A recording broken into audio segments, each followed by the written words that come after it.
नमस्कार, स्वागत है आपका हमारे इस वीडियो में जिसमें हम बात करेंगे हाल ही में हुए अफगानिस्तान में सत्ता में हिंसक फेरबदल के बारे में, जिसकी वजह से पूरा विश्व तालिबान की क्रूरता भरी प्रवृत्ति को देखकर आश्चर्यचकित रह गया। और वीडियो में इस बात की भी चर्चा करेंगे कि आने वाले वर्षों में क्या हो सकता है अफगानिस्तान में शासन का स्वरूप। तो वीडियो को शुरू करने से पहले हम आपसे अनुरोध करेंगे कि भविष्य में हमसे यूं ही जुड़े रहने के लिए चैनल को सब्सक्राइब करना और बेल आइकन दबाना मत भूलिएगा। चर्चा शुरू करने से पहले एक संदेश उनके लिए जो ये कहते हैं कि एक धर्म विशेष भारत में असुरक्षित है। पूरी दुनिया या विश्व में अगर इस्लाम का कोई दुश्मन है तो वो है स्वयं इस्लाम के अनुयायी या कहें फॉलोअर्स। एक तरफ 15 अगस्त को जहां भारत स्वतंत्रता दिवस मना रहा था, वहीं दूसरी ओर अफगानिस्तान लगभग पूरी तरह से तालिबान के गुलामी की बेड़ियों में जकड़ा जा चुका था। जब यह खबर सामने आई तो तालिबान ने बिना किसी प्रतिरोध के बहुत ही आसानी से अफगानिस्तान की राजधानी काबुल पे वर्चस्व कायम कर लिया था और अफगानी राष्ट्रपति अशरफ गनी अपनी जान बचाने के लिए राष्ट्र छोड़कर जा चुके थे, जो वर्तमान में यूएई में है। हालांकि कुछ चित्रों के द्वारा आप अंदाजा लगा सकते हैं कि क्या है काबुल की हालत 15 अगस्त के बाद से।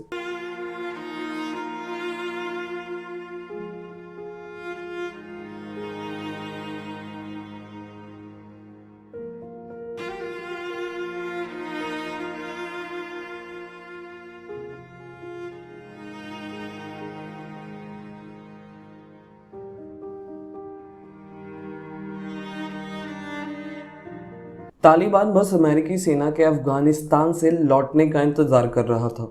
जहां एक तरफ अमेरिकी अफगानिस्तान छोड़ रहे थे, वहीं दूसरी तरफ तालिबान अफगानिस्तान में पैर पसार रहा था। अमेरिकी राष्ट्रपति जो बाइडेन के हिसाब से 31 अगस्त तक अमेरिकी पूरे तरीके से अफगानिस्तान खाली कर चुके होंगे। इसी दौरान पूरे विश्व में अफगानिस्तान की बद से बदतर हो रही हालत का जिम्मेदार अमेरिका को माना जा रहा है, और जिसे अमेरिका की सबसे लंबी चलने वाली लड़ाई, जो कि है लगभग 2 दशक और उसके बाद हुई सबसे महंगी अरबों डॉलर्स की हार के रूप में देखा जा रहा है। हालांकि अमेरिकियों का अफगानिस्तान से जाना कोई गलत नहीं है, क्योंकि कोई भी बिना मुनाफे के बस निवेश पे निवेश क्यों करता रहेगा। लेकिन सवाल इस बात पे आके अटकता है कि आखिर अफगानिस्तान में 2 दशक बिताने के बाद आपने किया क्या। सबसे बुनियादी उम्मीद या कहें बेसिक एक्सपेक्टेशन अमेरिका सेना से कोई यही रख सकता है कि आप कुछ नहीं तो कम से कम स्थानीय अफगानी सेना का इस प्रकार प्रशिक्षण करें या ट्रेन करें कि वो भविष्य में अपनी आत्मरक्षा के लिए हर प्रकार से तैयार हो। लेकिन जिस हिसाब से अफगानी सेना ने तालिबानियों के सामने बिना किसी लड़ाई के आत्मसमर्पण किया, उससे आप समझ सकते हैं कि स्थानीय सेना के प्रशिक्षण का स्तर क्या होगा। 2 दशक से आप एक राष्ट्र में हैं और माना जाता है कि अमेरिकी सेना दुनिया की सबसे सामर्थ्यवान सेना है, और आपके रहते आपके नाक के नीचे से एक आतंकवादी संगठन को हथियार, असला, बारूद, युद्ध के उपकरण इतनी आसानी से मुहैया हो जाते हैं। आखिर ये कैसे संभव है?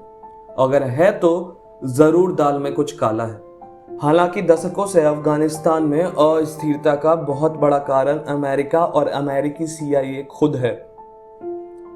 कहते हैं ना, जैसा बोओगे वैसा काटोगे। आज अमेरिका के साथ वही हो रहा है।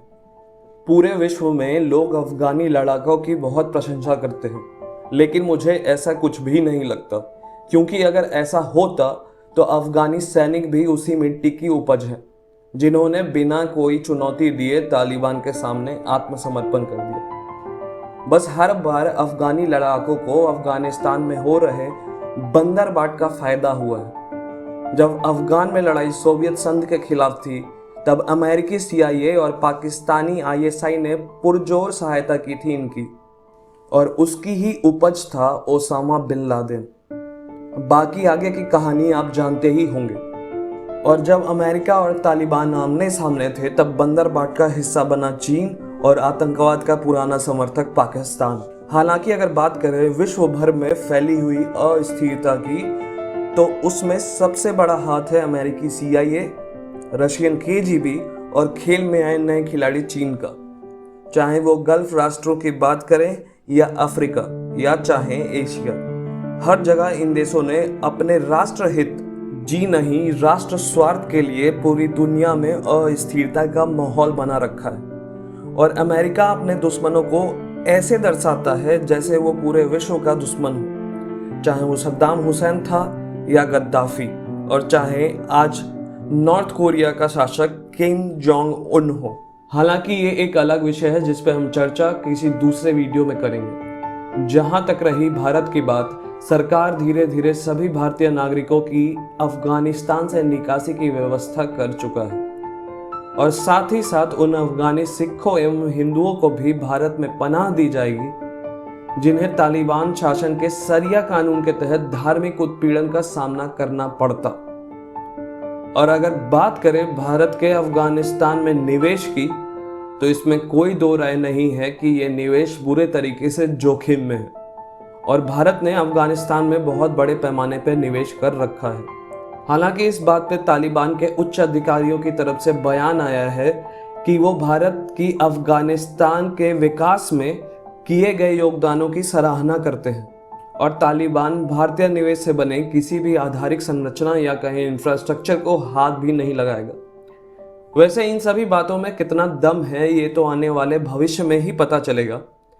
बाकी भारत फिलहाल बस एक ही काम कर सकता है, that is just wait and watch, या कहें अफगानिस्तान में हो रही सभी गतिविधियों पर नजर बनाए रख सकता है और सही समय का इंतजार कर सकता है। बहुत सारे बुद्धिजीवियों के हिसाब से भारत को उन तालिबानियों के साथ बातचीत आरंभ करनी चाहिए जो प्रतिदिन मानव अधिकारों की धज्जियां उड़ा रहे हैं, इंसानियत का गला घोट रहे हैं, स्वयं सत्ता में आने के नशे में चूर होके आम अफगानियों की जान को भेड़ बकरियों के जान के बराबर समझ रहे हैं। भारत की विश्व भर में एक शांति प्रिय राष्ट्र की छवि है जो राष्ट्र स्वार्थ पे भरोसा ना करके विश्व कल्याण के बारे में सोचता है। तो उस राष्ट्र के लिए आम अफगान नागरिकों की व्यथा दरकिनार कर तालिबान से वार्ता करना किस हिसाब से बुद्धिजीवी होने के लक्षण है। हाँ, वार्ता तब की जा सकती है जब तालिबान के शासन में आम नागरिक अपने आप को सुरक्षित महसूस करे और देश में अमन और चैन बहाल हो। कुछ लोग जो तालिबान के हाथों बर्बरता पूर्वक मारे गए पत्रकार दानिश सिद्दीकी की मौत पे आंसू बहा रहे थे, वही लोग आज तालिबान का समर्थन भी कर रहे हैं। अब पता नहीं कैसे ये लोग आए दिन अपने विचारों की दोहरी प्रवृत्ति को बेशर्मों की तरह प्रचारित करते हैं। इन अकल के अंधों से यही अनुरोध है कि कुछ दिनों के लिए अपने परिवार के साथ जाके अफगानिस्तान घूम के आए। माफ कीजिएगा, आप कभी वापस नहीं आएंगे। अगर बात करें अफगानिस्तान के भविष्य की, तो सीधे सीधे शब्दों में अंधकार में है, क्योंकि किसी भी राष्ट्र में सत्ता की अस्थिरता राष्ट्र की प्रगति को दशकों पीछे ढकेल सकती है। और जैसा कि राष्ट्र का नेतृत्व करने के लिए, राष्ट्र के हित में निर्णय लेने के लिए जनता का प्रतिनिधि होना अनिवार्य है, और जो गुण तालिबान में फिलहाल तो नहीं दिख रहा, बाकी ईश्वर जाने। और व्यक्तिगत रूप से मुझे नहीं लगता तालिबान सत्ता में लंबे समय तक टिक पाएगी, जिसके कई कारण हो सकते हैं। जैसा कि पहला, तालिबानी उच्च अधिकारियों और तालिबानी लड़ाकों के बीच समन्वय या कहें कोऑर्डिनेशन में कमी।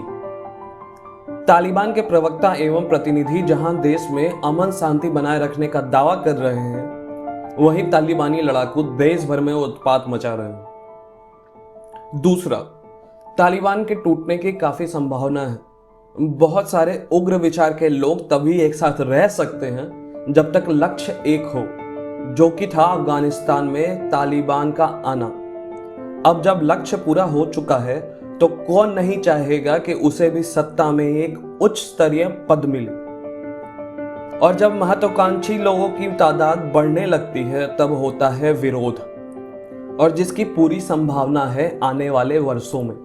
तीसरा, अभी भी तालिबान के चंगुल से एक राज्य बाहर है, और वो है पंजशीर की घाटियां, जहां के लोगों ने तालिबान के प्रति विद्रोह को अभी भी जिंदा रखा है। और जहां लगभग 9,000 विद्रोहियों ने मिलके नेशनल रेजिस्टेंट फ्रंट नामक एक गुट बनाया है, जिसकी अगुवाई अहमद मसूद कर रहे हैं। और यहीं पे पूर्व उपराष्ट्रपति अमरुल्लाह सलेह भी डटे हुए हैं। हालांकि एनआरएफ और तालिबान के बीच समझौते के लिए बातचीत का दौर भी जारी है, लेकिन अगर किसी भी कारणवश समझौता रद्द होता है और एनआरएफ पंजशीर से तालिबानियों को खदेड़ने में कामयाब होती है, तो ये पूरे राष्ट्र के लिए संदेश होगा, जिससे हो सकता है तालिबान को राष्ट्र के अलग अलग हिस्सों में विद्रोह का सामना करना पड़े, जो कि तालिबान के लिए घातक साबित हो सकता है। तो ये थे अफगानिस्तान को लेके मेरे विचार।